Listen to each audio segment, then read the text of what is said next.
Short notice पे आप यहाँ आए और मुझे बोलने का मौका दिया। सबसे पहले आपके तमाम व्यूअर्स को और हमारे ट्रेड से वाबस्ता लोगों को अस्सलाम वालेकुम वरहमतुल्लाहि वबरकातुहू। चूँकि 2020-31 दिसंबर हमारे ट्रेड का इलेक्शन तकरीबन 8 साल के बाद हुआ, जिसमें मैंने कामयाबी पाई। 31 दिसंबर के बाद 12 दिन जनवरी के हुए, यानी कि 12/1/2021 को हमने हलफ बर्दारी ली। उसके बाद डायरेक्ट हम अपने ऑफिस में चले गए, ऑफिस की कुर्सी संभाली।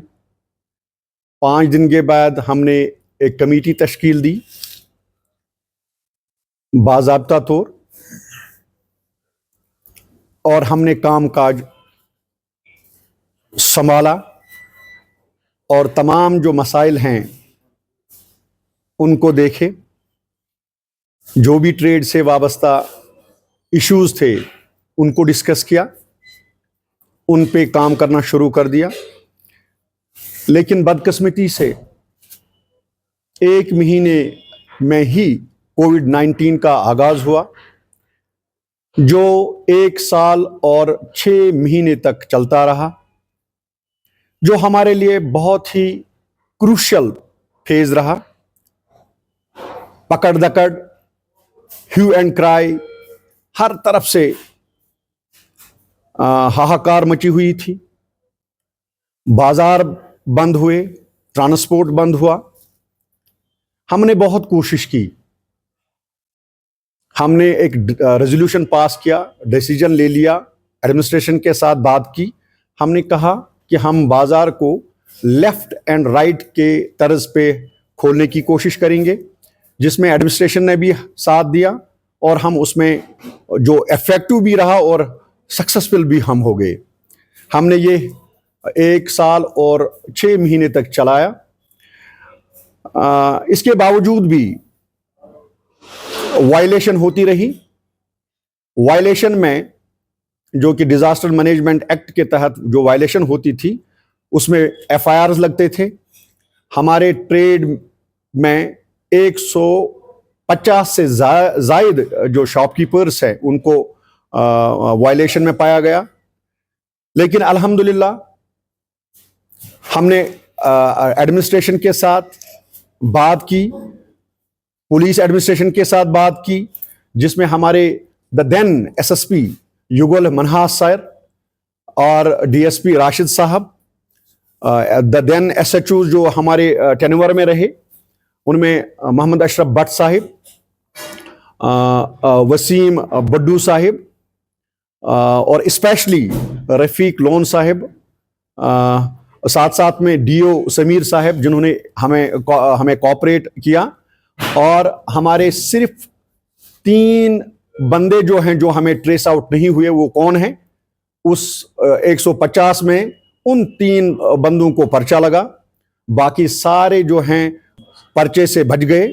और अल्हम्दुलिल्लाह हम मुतमईन हैं और हमने वो करके दिखाया। कोई दुकानदार ये नहीं कहेगा कि उस दौरान उसको पुलिस ने हरासा किया या एडमिनिस्ट्रेशन की तरफ से उनको कुछ दिक्कतें आई, कोई नहीं कहेगा। दूसरी बात, ये हमारे लिए बहुत ही मुश्किल दौर था। हमारे जो ख्वाब थे वो चकनाचूर हो गए। जो हमने अपने मैनिफेस्टो में इलेक्शन से पहले कहा था कि हम ये करेंगे, हम डेवलपमेंट के लिहाज से इन चीज़ों को तरजीह देंगे, लेकिन सारा कुछ जो है वो पैसों पे निर्भर है। हमने कहा था कि अगर गवर्नमेंट नहीं कर पाई तो हम खुद करेंगे।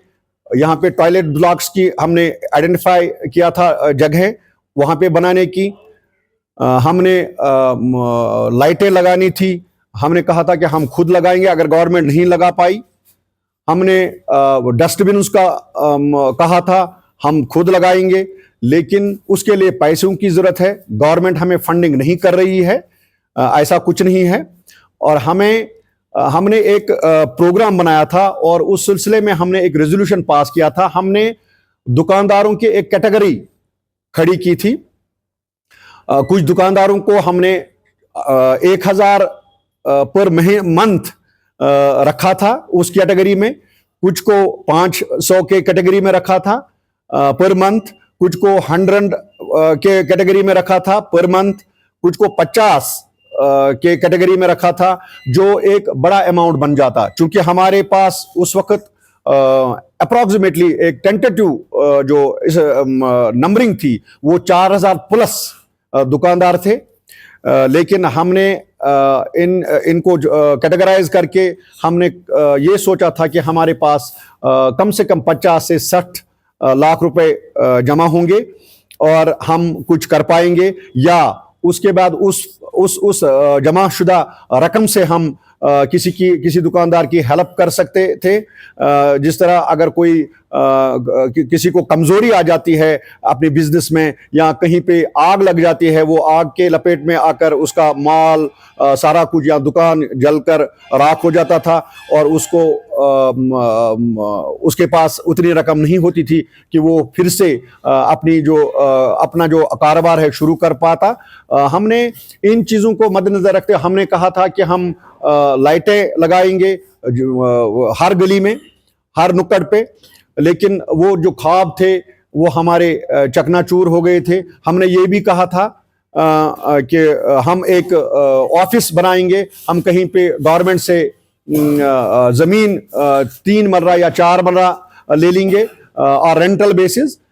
लेकिन वो भी नहीं हो पाया। उसके लिए हम शायद अपने आप को बदकिस्मत समझते थे। मेरी डेडिकेशन टीम ने हर वक्त मुझे साथ दिया, रात हो दिन, सुबह हो शाम। उन लोगों ने अपना कारोबार, अपने फैमिलीज को एक साइड में रखकर मेरा साथ दिया और मैं उनका तहे दिल से शुक्रिया अदा करता हूं और उनका हर वक्त मैं उनका ताबेदार रहूंगा। हमने हर मार्केट में अपने मेंबर्स रखे थे, लेकिन मेंबर्स को सिर्फ टेलीफोनिकली हम उनसे पूछते थे कि कहीं पे कोई मसला तो नहीं है। हम खुद 4 या 5 बंदे जो थे स्पेशली मैंने अपने साथ रखे थे, उनको इन्वॉल्व करके उन मसाइल का हल ढूंढने की कोशिश करते थे। यहाँ पे कोविड के वक्त में बहुत सारे इश्यूज खड़े हुए थे जिनको निपटाया हमने खुश उसलूबी से।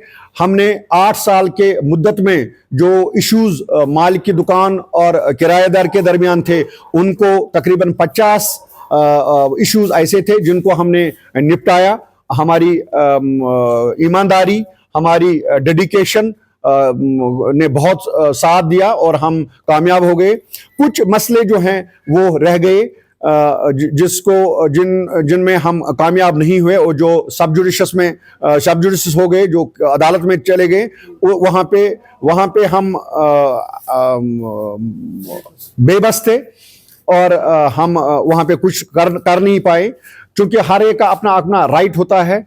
हमने कोशिश की कि जो भी मसाइल हैं वो मिल बैठ के हल करें, लेकिन कहीं कहीं पे कुछ ऐसी चीज़ें हो जाती हैं जहाँ पे ट्रेड का इन्वॉल्वमेंट चलता नहीं है। हमने रेजोल्यूशन पास करके कोपाड़ा की ब्यूटिफिकेशन के बारे में एडमिनिस्ट्रेशन को बताया।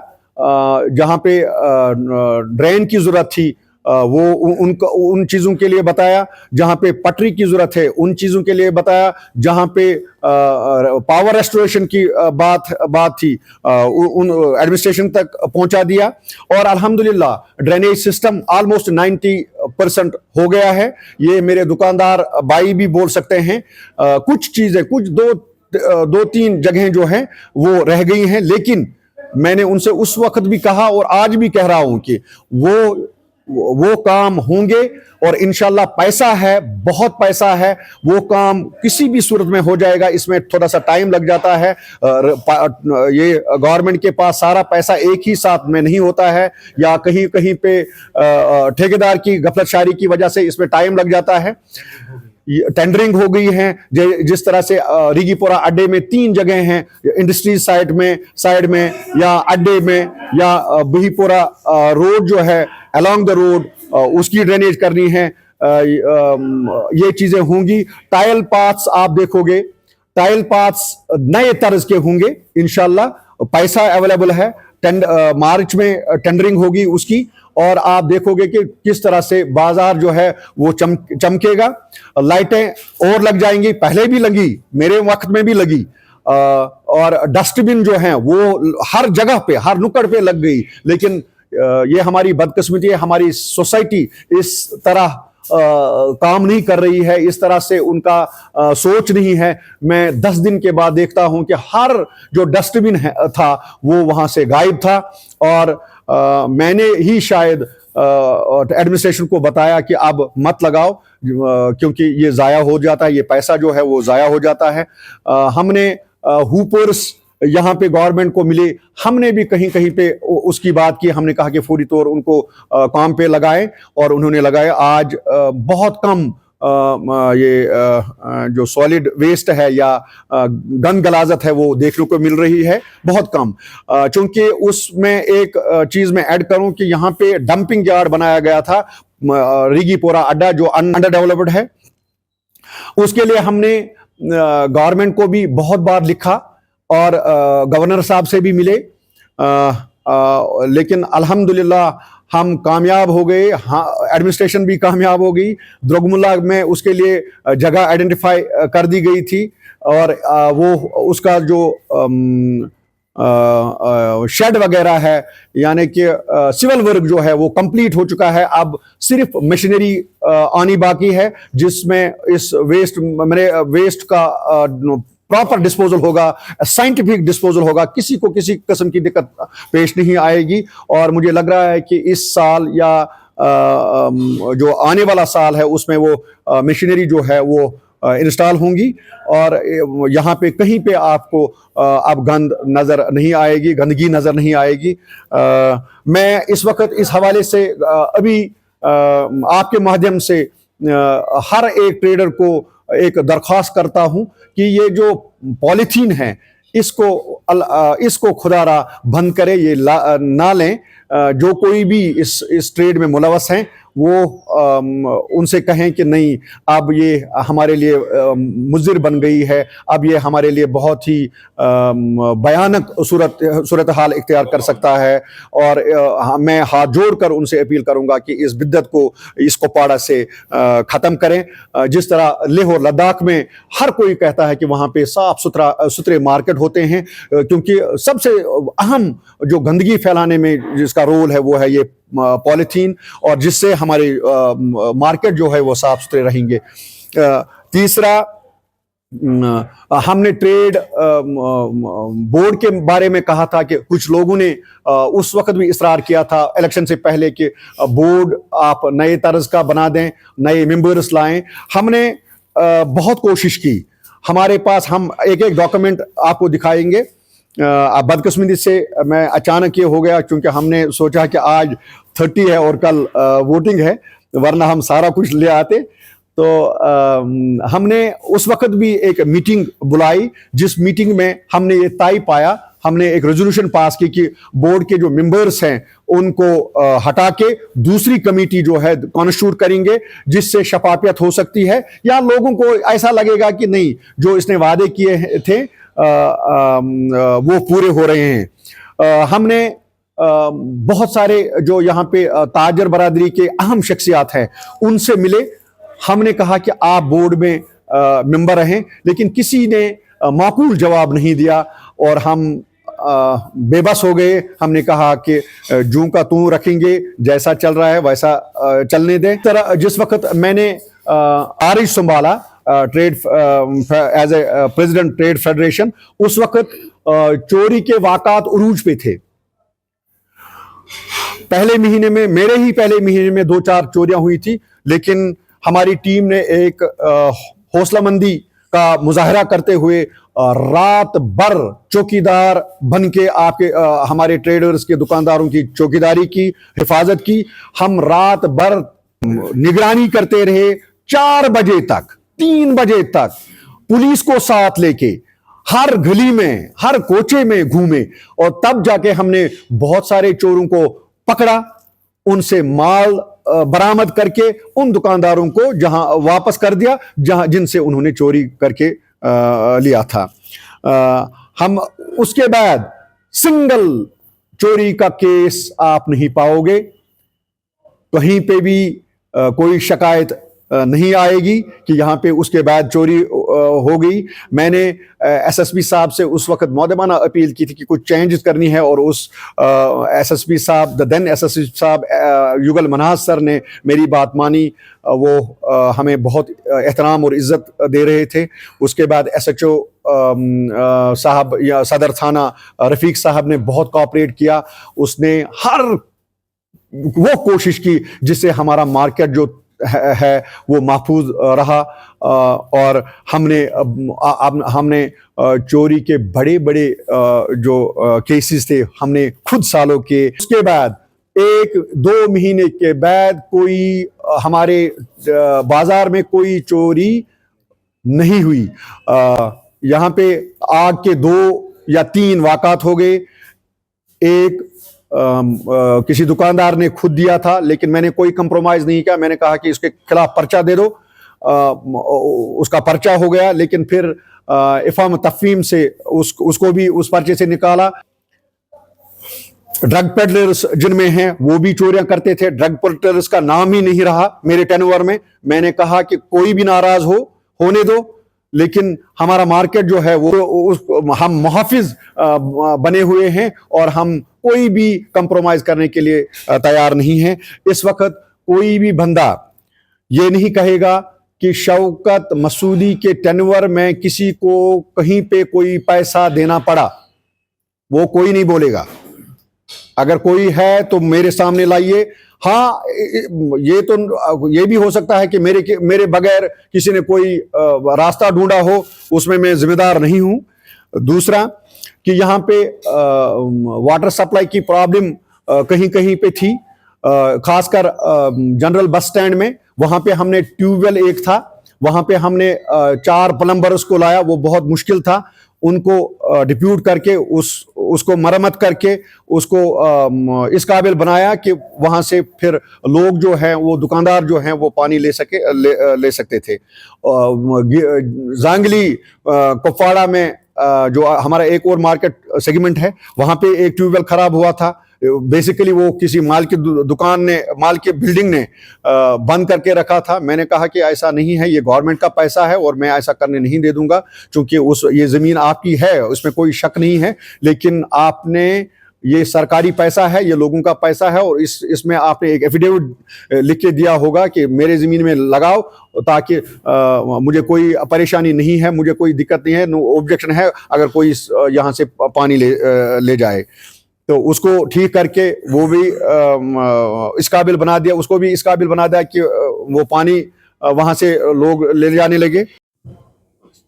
शौकत साहब, आप इस बार जो है वो ट्रेड इलेक्शन में पार्टिसिपेट नहीं कर पाए, इसके पीछे वजूहत क्या है और क्या सिर्फ कोविड ने ही आपको इतना ज्यादा डिस्टर्ब किया कि जो आपका मैनिफेस्टो उस दिन था वो फुलफिल नहीं हुआ? बिल्कुल बाबा साहब, शायद ये भी एक फैक्टर है जिसकी वजह से मैं इसमें आज पार्टिसिपेट नहीं कर रहा हूँ, क्योंकि मेरा एक मनसब रहा है कि मैं जो बोलूँ वो होना चाहिए।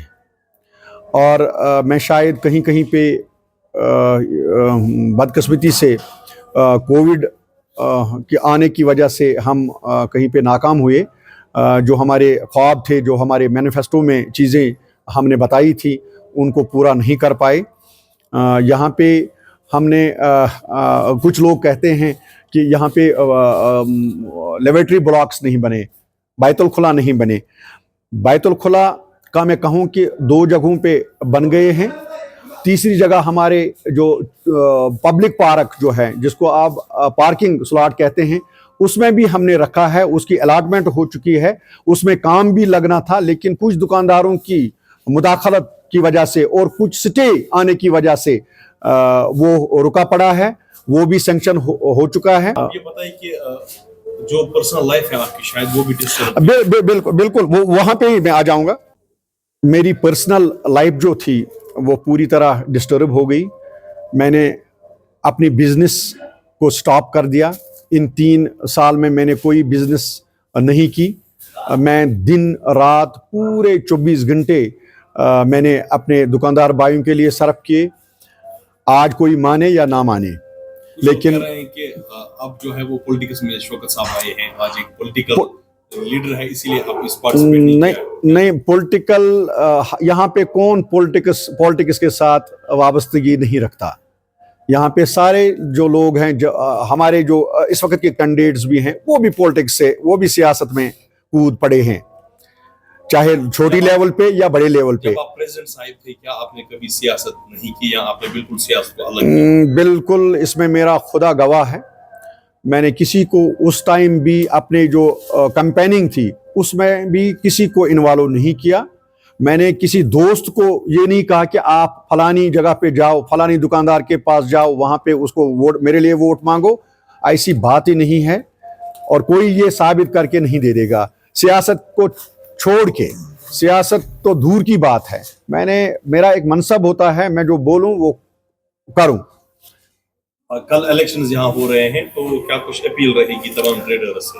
हाँ, बिल्कुल। से भी क्या कुछ, क्योंकि एक को जीतना है, एक को तो हारना है। बिल्कुल बिल्कुल, इसमें कोई शक नहीं है। मैं अदबन व एहतरामन अपने ट्रेड के सभी लोगों से इल्तिमास करूंगा कि वो कल वोटिंग के लिए अपने वोट बूथ्स पे जाएं और वोट करें। अपने इस बात का ख्याल रखें कि जो इस वोट का हकदार होगा उसी के निशान पे वो वोट डालें, ताकि वो बंदा चुन के आए जो उनके लिए काम कर सके, जो उनके लिए चौकीदार बन सके, जो उनके मामलात का मुहाफिज बन सके, जो उनके लिए हर तरह की सहूलियत फराहम कर सके। क्या आपने इलेक्शन बोर्ड के सामने भी अपना हिसाब बहुत बार रखा यहाँ? और मत जो टेम्पररी या जो यहाँ पर प्रेसिडेंट है वो भी कह रहे थे कि मेरे सामने भी रखा, लेकिन मैंने बिल्कुल मैंने यहाँ से ही कोशिश की कि मैं जो मेरे टेनवर का एक्सपेंडिचर और इनकम स्टेटमेंट जो है वो उनके हवाले कर सकूं। मैं मनोज जी के पास भी 1-2 बार गया, लेकिन उन्होंने ये कहा कि यहाँ पे रिवायत और रीत यही है कि जो भी इलेक्टेड प्रेसिडेंट आता है उसी को देना पड़ता है। मैं इसाक साहब के हवाले जब मैंने ट्रेड के तमाम जो कागजात हैं या फर्नीचर है या जो कोई भी वहाँ पे उस ऑफिस में था, जो चीज़ें थी वो उसके हवाले करके, लेकिन उस टाइम भी मैंने इसाक साहब से जो चेयरमैन हैं इलेक्शन बोर्ड के उनको बताया कि मेरे पास जो हिसाब है मैं हिसाब देना चाहता हूं, लेकिन उसने भी कहा कि अभी कोई देर नहीं हुई, आप जिस वक्त आपको बताया जाएगा उस वक्त आप दे दें। और बहरहाल कुछ 8-10 दिन पहले भी और वॉलंटियरली भी हमने कोशिश की, और 10 दिन पहले या 15 दिन पहले उन्होंने एक लेटर सभी फॉर्मर प्रेसिडेंट्स को इशू की, भेजी, और हमने भी अपनी तरफ से जो इनकम और एक्सपेंडिचर स्टेटमेंट है उनके हवाले कर दिया। शौकत साहब, आपको लोग जो है एक समाजी यानी सिविल सोसाइटी का पैटर्न भी देखते हैं, आपने बहुत ज्यादा फलाई काम भी किए हैं। क्या शौकत साहब कर भी रहे हैं? क्या शौकत साहब का वो मिशन उसी तरह से जारी रहेगा? बिल्कुल, ये इससे पहले जब मैंने 3 साल एज प्रेसिडेंट निकाले उस वक्त भी वही जज्बा था, वही डेडिकेशन थी जो उससे पहले थी। वही मनसब को साथ लेकर मेरा जीना और मरना भी है। और मैं आपको ये बता दूं कि बाजार के मसले जो हैं वो छोटे मसले होते हैं। बाजार की रौनक इसी में है कि यहाँ पे बहुत ज़्यादा से ज़्यादा लोग आ जाएं, ज़्यादा से ज़्यादा लोग घूमें। उसके लिए मेरी एक स्ट्रेटजी रही है। मैं जो भी यहाँ पे ऊपर से कोई डिपार्टमेंट सैंक्शन होता था मैं उसके पीछे लग जाता था, क्योंकि जब यहाँ पे क्रिटिकल केयर 50 बेडेड हॉस्पिटल बन रहा है, इसके लिए हमने बहुत कोशिश की। हमारी टीम जो है, हम गवर्नर से मिले, गवर्नर ने हमें आश्वासन दिया, तो और अल्हम्दुलिल्लाह हम कामयाब हो गए। इससे क्या होगा कि न सिर्फ कुपवारा डिस्ट्रिक्ट से बल्कि अदर डिस्ट्रिक्ट से भी यहाँ पे इलाज मुआवजा के लिए आ जाएंगे। इससे बाजार की रौनक बढ़ जाती है। हमने टूरिज्म के रिलेटेड हमने काम किया। बहुत सारे अदर डिस्ट्रिक्ट से जो टूरिस्ट आ गए वो केरन की तरफ या भंगस की तरफ या लोलाब की तरफ आ जाते हैं। हमारा भी एक रोल उसमें है। हमने हर डिपार्टमेंट को यहाँ पे इस्टेब्लिश करने की कोशिश की। हमने 24/7 पावर देने का वादा किया था, लेकिन आज अल्हम्दुलिल्लाह 18 घंटे हमें मिल रहा है। और आप देख लीजिए कि वो ऑर्डर भी शायद 1-2 दिन में इशू होगा, जिसमें ये लिखा जाएगा कि कोपाड़ा टाउन जो है, कोपाड़ा बाजार जो है वो लॉसेस में कुछ परसेंट पे है, और हम 24/7 जो है वो करने वाले हैं। और अल्हम्दुलिल्लाह हम मुतमईन हैं इन चीज़ों से जिस पे हमने काम किया वो अल्हम्दुलिल्लाह वो हो गए। ट्रेड और सियासत को बालाए ताक रख के, एक साइड में रख के, अगर कहीं पे भी किसी बंदे को मेरी हेल्प की ज़रूरत होगी, मेरी एडवाइस की ज़रूरत होगी, साथ चलने की ज़रूरत होगी, मैं हर वक्त उन लोगों के लिए तैयार हूँ। रात दिन, सुबह शाम, खासकर ट्रेड और ट्रेड से बाहर जो लोग हैं उनकी मेरी अपील रहेगी कि आप किसी हेजिटेशन के बगैर मेरे पास आ सकते हो, मुझे फ़ोन पे बता सकते हो, या मेरी जो कमेटी है उनको बता सकते हो। अगर हम किसी काम के लिए उनके मददगार साबित हो सकते हैं, हम इंशाल्लाह हर काम के लिए ऑन टोज रहेंगे। 2200 कुछ traders shopkeepers eligible for cast their vote out of 5000। Reason क्या रहा है कि रजिस्ट्रेशन? मैंने एक मीटिंग जो इन इलेक्शन बोर्ड ने बुलाई भी थी एक दिन, मैंने उस वक्त भी ये क्वेश्चन उनके सामने रखा कि मेरा जब इलेक्शन हुआ था उस वक्त 2900 कुछ रजिस्ट्रेशन हुई थी, लेकिन आज 1700 कुछ क्यों या 1600 कुछ क्यों?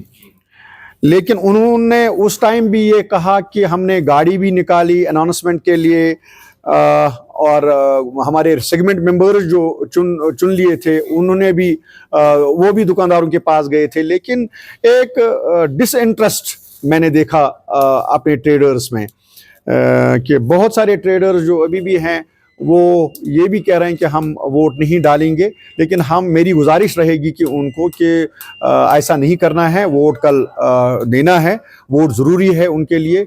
वोट डालने के लिए वो टाइम निकालें, और ये एक दिन होता है, वो अपने बूथ्स पे जाएं और वोट दे दें। 4-5 हज़ार तकरीबन मुझे लग रहा है कि 4 से 4,500 से 5,000 तक हमारे दुकानें होंगी यहाँ पे। लेकिन इसमें एक चीज़ कहीं कहीं पे मुझे नज़र आ रही थी कि बहुत सारे लोगों ने ये कहा कि उस वक्त आप मैदान में थे और हमें जज्बा था, वो आपकी मोहब्बत की वजह से हमने रजिस्ट्रेशन की और हम आपको वो एज ट्रेड प्रेसिडेंट देखना चाहते थे। लेकिन आज जिन लोगों ने रजिस्ट्रेशन की है, मैं उनसे यही कहूँगा कि अगर 2200 है तो 200 या 2400 है, 24 के 2400 वो बूथ पे जाएं और वोट कास्ट करें। शौकत साहब, क्या आपको भी इन 3 सालों में आपको भी लगा कि इलेक्शन बोर्ड को भी रिशफल करने की जरूरत है? कुछ लोग कह रहे हैं कि इन्होंने कब्जा ही किया। बिल्कुल, बातें तो होती हैं, लेकिन बातें करने वाले सारे सही नहीं होते हैं। लेकिन मेरी भी एक गुजारिश रहेगी इलेक्शन बोर्ड से कि वो इलेक्शन करा के अपना एक डिसीजन ले लें, और ताकि नए लोग जो आएंगे, नया जो प्रेसिडेंट होगा उसको मौका फराहम करें, ताकि वो अपने हिसाब से इलेक्शन बोर्ड को तश्कील दें। इनकम जो इन 3 सालों में हमें जनरेट हुआ वो 2,20,230 रुपए, और एक्सपेंडिचर जो हो गया वह है 2,90,436 रुपए। हमने कोविड के दौरान कोई पैसा किसी दुकानदार से नहीं लिया, न उसके बाद भी लिया। हमने सर्वे फॉर्म बनाए थे जिससे हमें ये पता लगता कि हमारे पास कितने ट्रेडर्स हैं उनकी नंबरिंग हो जाती थी, कौन दुकानदार क्या ट्रेड करता है उसको हमें रिकॉर्ड डिजिटलाइज करना था ऑफिस के लिए। लेकिन बदकिस्मती से हमारे वो ख्वाब जो थे वो पूरे नहीं हो पाए, क्योंकि दुकानदारों की हालत जो थी वो ख़राब हो गई और हम फिर उनके पास नहीं जा पाए, क्योंकि हर कोई चीज़ आज के वक्त में पैसों से होता है। हमने कोई पैसा उनसे जमा नहीं किया और हमारा टर्म जो है मुश्किलात में हमने गुजारे। और दूसरी बात कि हमने अपने मनसबे के मुताबिक 3 महीने पहले ही रिज़ाइन किया, लेकिन रिज़ाइन का मतलब ये नहीं था कि हम मैदान छोड़ जाएं, लेकिन मैं बराबर अपने पूरे जो 3 साल थे वो लोगों की खिदमत में हमने रखे। हमने सिर्फ ये 3 महीने किस लिए दिए, हमने ट्रेड को सिर्फ इलेक्शन के लिए, इलेक्शन प्रिपरेशंस के लिए दिए थे। हमने कहा था, हमने उस वक्त भी उसमें लिखा था कि 1 जनवरी जब मेरा टर्म जो है वो ख़त्म हो रहा है, उस 1 जनवरी 2023 को नया जो प्रेसिडेंट इलेक्ट होके आएगा वो हलफ उठाना चाहिए। लेकिन ऐसा नहीं हुआ। किस बिना पे नहीं हुआ, क्या मामले थे?